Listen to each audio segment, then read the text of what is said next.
বিষয় হলো গত কয়েকদিনে একটি পরিকল্পিত প্রোপাগান্ডা ক্যাম্পেইন চালানো হয়েছে ইসলামী আন্দোলন বাংলাদেশের। তন্মধ্যে কয়েকটি নিচে উল্লেখ করছি। ইসলামী আন্দোলন বাংলাদেশে 150 200 আসন চায় টাইপের কথা বারবার সামনে আনা হয়, অথচ এমন কিছুই ঘটেনি।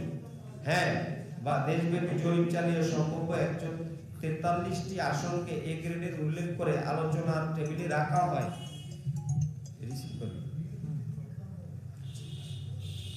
ইসলামী আন্দোলন এটা ওই টেবিলের লোকদের চক্রান্ত হিসাবেই দেখছে, কিন্তু আমরা অবাকভাবে লক্ষ্য করলাম এমন গোপনীয় গুরুত্বপূর্ণ বিষয়টি মিডিয়া চলে আসলো। ইসলামী আন্দোলন বাংলাদেশ এটাকে ওই টেবিলে থাকা লোকদের চক্রান্ত হিসাবেই দেখছে। পরবর্তী ঘটনা প্রবাহ এর সপক্ষে শক্তিশালী দলিল হিসাবে কাজ করেছে। যেমন ইসলামী আন্দোলন বাংলাদেশকে প্রশ্নবিদ্ধ ঘাটো করে দেখানোর জন্য বারবার কৃত্রিম জরিপ ছড়ানো হয়েছে, যেখানে ইসলামী আন্দোলনকে ইচ্ছাকৃতভাবে নগণ্য দেখানো হয়েছে, অথচ জরিপের কোনো পদ্ধতি, নমুনা বা গ্রহণযোগ্যতা প্রকাশ করা হয়নি। 3 শহীদদের বিরুদ্ধে জামায়াতের নেতৃবৃন্দ, কর্মী, সমর্থকরা আরেকটি ন্যারেটিভ দাঁড় করিয়েছে যে জিততে পারবে না। ন্যারেটিভ ছড়ানোর উদ্দেশ্য কর্মী ও সমর্থকদের মনোবল ভেঙে দেয়া।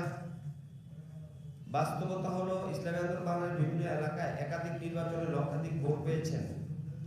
4 এনসিপি অতিরঞ্জিত শক্তিশালী দেখানো, যাতে ইসলামী আন্দোলনের আসন দাবি প্রশ্নবিদ্ধ করা যায়, যা বাস্তব ভোটের হিসাবের সাথে সম্পূর্ণ সাংঘর্ষিক। সোশ্যাল মিডিয়া অপপ্রচার।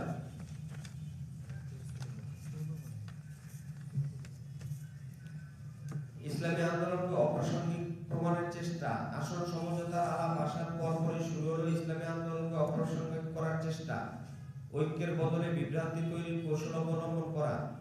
এই সব কিছু মিলিয়ে এটি স্পষ্ট এগুলো রাজনৈতিক মতপার্থক্য নয়, বরং পরিকল্পিতভাবে ইসলামী আন্দোলন রাজনীতিকে নাই করে দেওয়ার অপচেষ্টা।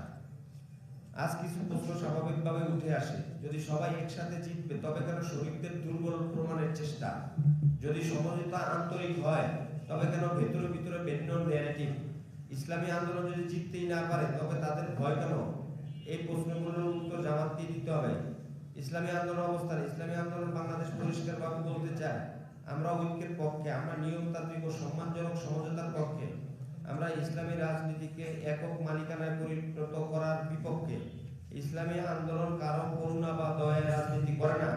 ইসলামী রাজনীতি দেশ ও মানবতার কল্যাণে আগেও ছিল, আগামীতেও থাকবে ইনশাআল্লাহ। আমাদের আজকের এই সংবাদ সম্মেলনে আসে আপনাদের প্রতি আন্তরিক মোবারকবাদ জানাই। আমরা আশা করি আমাদের পাশে সবসময় থাকবেন। ধন্যবাদ।